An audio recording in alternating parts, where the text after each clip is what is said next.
जी, अस्सलाम वालेकुम। मैं हूँ doctor Naila, consultant gynaecologist, IVF specialist, gynae solution के फोरम से। अगर आपकी उम्र 40 साल से ज़्यादा है तो आपकी प्रेगनेंसी को हाई रिस्क प्रेगनेंसी कहेंगे। क्या ऐसी कॉम्प्लिकेशंस बच्चे को होती हैं और माँ को होती हैं, उसका चर्चा आज हम इस वीडियो में करेंगे। माँ के अंदर प्रेगनेंसी को हाई रिस्क क्यों कंसिडर किया जाता है, ये वीडियो पर्टिकुलरली इस टॉपिक के लिए। जब कोई फीमेल एडवांस एज के अंदर 40 इयर्स के बाद कंसीव करती है तो उसके अंदर मिसकैरेजेस का रिस्क बाकी फीमेल के निस्बत बहुत ज़्यादा होता है। क्यों?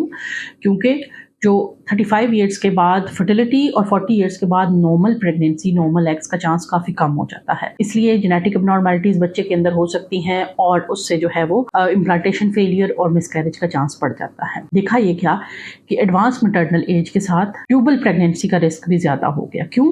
क्योंकि ट्यूब्स ज़ाहिर है एज के साथ साथ इन्फेक्शन यूट्रस के अंदर, ट्यूब्स के अंदर होने के चांसेस बढ़ते हैं, ट्यूब्स के डैमेज होने का और प्रेगनेंसी का अपनी नॉर्मल जगह पे ना पहुँच पाना और ट्यूब के अंदर ही स्टे कर जाने से ट्यूब के अंदर प्रेगनेंसी होकर रप्चर होने का चांस बढ़ जाता है। इसके अलावा 40 इयर्स में जैसे ही पेशेंट जाती है तो उसके अंदर कुछ एंडोक्राइन चेंजेस आना शुरू हो जाते हैं, यानी उसके अंदर ब्लड प्रेशर, शुगर, थायराइड के प्रॉब्लम्स आना शुरू हो जाते हैं, जिसका असर इनडायरेक्टली बच्चे पे भी होता है और माँ पे भी होता है। अब एक पेशेंट जो 40 इयर्स में प्रेग्नेंट हुई है, उसका हमल की वजह से शुगर हो जाना, हमल की वजह से ब्लड प्रेशर हाई हो जाना, जिसको हम जेस्टेशनल इंड्यूस्ड हाइपरटेंशन कहते हैं, और हमल की वजह से ब्लड प्रेशर हाई रहने की वजह से गुर्दों पे असर होके झटके लगना मसला होता है, जिसको प्रीक्लैम्शिया या क्लैम्शिया कहते हैं। उसका मसला भी बढ़ती उम्र के साथ ज्यादा होगा।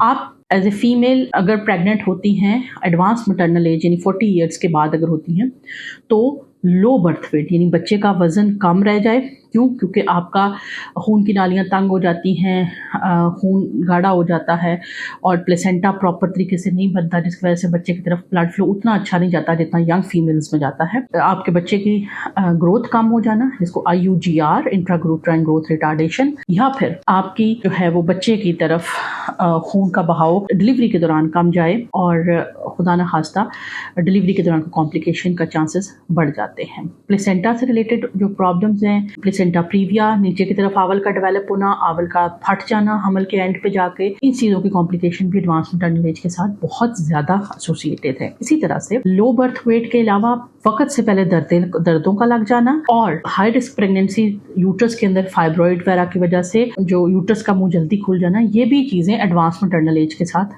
कॉमन है। अब ये मैं नहीं कह रही कि 40 इयर्स के बाद बच्चा नहीं करना चाहिए। जाहिर है हर किसी का सिनेरियो, सिचुएशन मुख्तलिफ होती है, लेकिन बाय नेचर जो अल्लाह ताला की तरफ से है वो हमारी बॉडी को डिज़ाइन इस तरह से किया गया है कि फ़ीमेल की जो बॉडी होती है वो हमल के पॉइंट ऑफ व्यू से वेल रेडी होती है, तकरीबन कोई 15 टू 35 के रेंज के अंदर। इसके अंदर कॉम्प्लिकेशंस कम होती हैं। इससे भी अगर मैं इसको नैरो डाउन करूं तो 20 ईयर्स से लेके 35 ईयर्स की एज वो एज है जिसके अंदर माँ और बच्चे दोनों में मिनिमल कॉम्प्लिकेशंस देखी जाती हैं। अगर आप बहुत यंग एज में हैं तो भी कॉम्प्लिकेशन ज़्यादा हो सकती हैं, और अगर आप एडवांस एज में चले गए हैं 40 ईयर्स के बाद कंसीव करें तो भी मदर के अंदर कॉम्प्लिकेशन का रिस्क ज़्यादा हो सकता है। मैं ये नहीं कह रही कि 40 इयर्स के बाद कंसीव ना करें, लेकिन मैं ये कह रही हूँ कि अगर आपने ये कंसेप्शन 40 इयर्स के बाद की है तो अपने आप को हाई रिस्क समझें। हाई रिस्क का मतलब ये है कि आपका सब कुछ नॉर्मल दिखने के बावजूद भी चीज़ों के अंदर जो प्रॉब्लम्स होने का खदशा हो सकता है। आपने बच्चा बिल्कुल डिलीवर किया, 40 इयर्स के बाद बिल्कुल ठीक किया, डिलीवर होने के बाद पोस्टपार्टम पीरियड में हैवी ब्लीडिंग का होना, पोस्टपार्टम पीरियड्स के अंदर डिप्रेशन का एसोसिएट करना मोर कॉमन है एडवांस मैटरनल एज के अंदर। आपने 40 इयर्स के बाद प्रेगनेंसी प्लान की तो उसको बहुत ज़्यादा स्क्रूटनिंग की ज़रूरत है। बच्चे के अंदर क्या कॉम्प्लिकेशन हो सकती हैं 40 इयर्स के बाद, उसका पूरी डिटेल के साथ तज़किरा हम करेंगे अपनी नेक्स्ट वीडियो में।